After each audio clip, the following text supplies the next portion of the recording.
საქართველოს პრემიერ-მინისტრმა ირაკლი კობახიძემ თბილისის ყინულის არენა გახსნა. საერთაშორისო სტანდარტის თბილისის ყინულის არენის შენობაში მოეწყო ყინულის მოედანი. 700 მაყურებელზე გათვლილი ტრიბუნები, სავარჯიშო, ქორეოგრაფიული, დასასვენებელი, სამედიცინო და საკონფერენციო დარბაზები.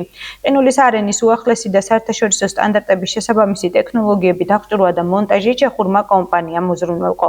ყინულის არენის პროექტირება, მშენებლობამ სახელმწიფო ბიუჯეტიდან 29 მილიონი ლარით დაფინანსდა. თბილისის ყინულის არენა 2025 წლის ევროპის ზამთრის ახალგაზრდულ ოლიმპიადას თებერვალში უმასპინძლებს. ის ჰოკეის, ფიგურული სრიალისა და კერლინგის სპორტის სახეობებს მოემსახურება.